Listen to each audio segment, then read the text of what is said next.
Sigachi factory ప్రమాదంలో మృతదేహాల గుర్తింపు కొనసాగుతోంది. ఇప్పటివరకు 31 మంది కార్మికుల మృతదేహాలను గుర్తించారు. అయితే మరో 7 మంది కార్మికుల ఆచూకీ మాత్రం తెలియటం లేదు.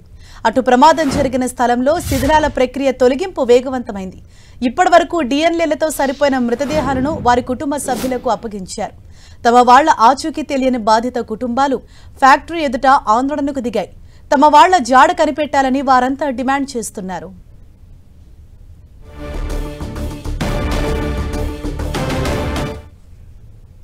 ఇదే విషయంపై మరింత సమాచారంతో మా ప్రతినిధి పివి రావు మనకు అందుబాటులో ఉన్నారు. పివి రావు, ఈ ఘటనలో ఇప్పటి వరకు ఎంతమంది మృతదేహాలను గుర్తించారు, ఇంకా ఎంతమంది ఆచూకీ తెలియాల్సి ఉంది, వారి కుటుంబ సభ్యులు ఏమని డిమాండ్ చేస్తున్నారు? సిగాచి కంపెనీ ప్రమాద మృతుల సంఖ్య 39కి చేరుకుందని కలెక్టర్ ప్రావీణ్య కొద్దిసేపు క్రితం ప్రకటించడం జరిగింది. మొత్తం మీద చూస్తున్నప్పుడు ఈ యొక్క పరిశ్రమకు సంబంధించి ఏదైతే ప్రమాద సంఖ్య రెస్క్యూ ఆపరేషన్స్ ఇంకా కొనసాగుతున్నాయి. గడిచిన 5 రోజులుగా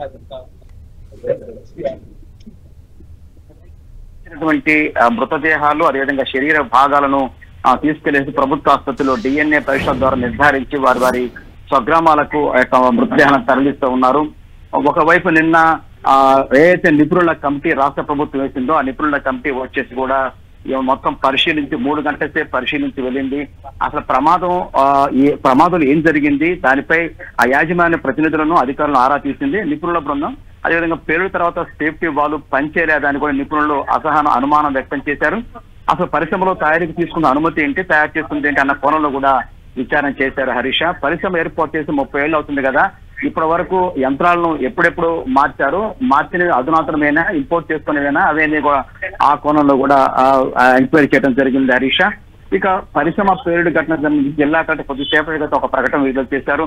ప్రమాదం నుంచి 60 మంది సురక్షితంగా బయటపడ్డారని, ఆసుపత్రి నుంచి ఇప్పటి వరకు 12 మంది డిశ్చార్జ్ అయ్యారని ఆ ప్రకటనలో వెల్లడించారు. ప్రస్తుతం ఆసుపత్రిలో 23 మంది అయితే చికిత్స పొందుతా ఉన్నారు. ఇప్పటి వరకు 31 మృతదేహాలను అయితే గుర్తించడం జరిగింది. 7 మృతదేహాలను ఇంకా గుర్తించలేదు. 9 మంది ఆచూకీ మాత్రం ఇప్పటి వరకు లభించలేదు. హరీష, మొత్తం మీద చూసుకున్నప్పుడు రెస్క్యూ ఆపరేషన్స్ కొనసాగుతూనే ఉన్నాయి.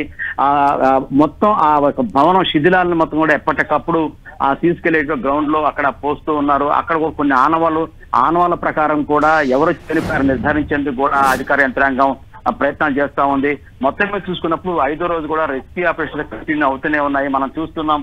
మొత్తం మీద కంపెనీ దగ్గర కావచ్చు, అదేవిధంగా ఆసుపత్రి దగ్గర కావచ్చు, కుటుంబ సభ్యులు కూడా ఉదయం నుంచే ఇక్కడికి వచ్చి వారి కుటుంబ సభ్యులు ఎవరైతే చనిపోయారో వారి కోసం ఆరా తీస్తున్నారు. వాళ్ళని అప్పగించాలని కూడా వాళ్ళు ఆందోళన నిన్న కూడా దిగిన పరిస్థితి ఉంది. నిన్న శ్రీకాకుళం నుంచి వచ్చినట్టు ఒక కుటుంబం అయితే చాలా దీన స్థితి, ఎక్కడ ఆచూకీ లభించలేదు. గత 5 రోజులుగా వాళ్ళు ఇక్కడే పడిగాపులు కాయాల్సిన పరిస్థితి ఏర్పడింది. హరీష, చాలా మంది బంధువులు కూడా ఇప్పుడిప్పుడే ఇప్పుడు చాలా దూరం ఉంది, మధ్యప్రదేశ్, ఒడిశా, ఛత్తీస్గఢ్, జార్ఖండ్ ప్రాంతాల నుంచి కూడా చాలా మంది ఇంకా చేరుకోవాల్సింది. సుదూర ప్రాంతాల్లో వాళ్ళు చేరుకోవాలి. వారు చేరుకున్న తర్వాత వారి డిఎన్ఏ నమూనాలు తీసుకున్న తర్వాతనే వారి యొక్క కుటుంబ సభ్యులు ఎవరైనా నిర్ధారించే అవకాశం అయితే కనిపిస్తుంది. మొత్తం మీద చూసుకున్నప్పుడు ఆ రెస్క్యూ ఆపరేషన్ అయితే కంటిన్యూగా వర్షం వచ్చినా ఏమిచ్చినా రెస్క్యూ ఆపరేషన్ కంటిన్యూ కొనసాగుతున్నాయి. అక్కడ శరీర భాగాలు ఏదైతే తిరుగుతాయో వాటిని తీసుకెళ్లేసి ఆ పటాన్చెరు ప్రభుత్వ ఆసుపత్రి నుంచి డిఎన్ఏ పరీక్ష ద్వారా నిర్ధారించి ఆ కుటుంబ సభ్యులకు అప్పగించి వారి గ్రామాలకు చేసే ప్రక్రియ నిరంతరంగా కొనసాగుతున్నది. Harisha, right, thank you PV Rao.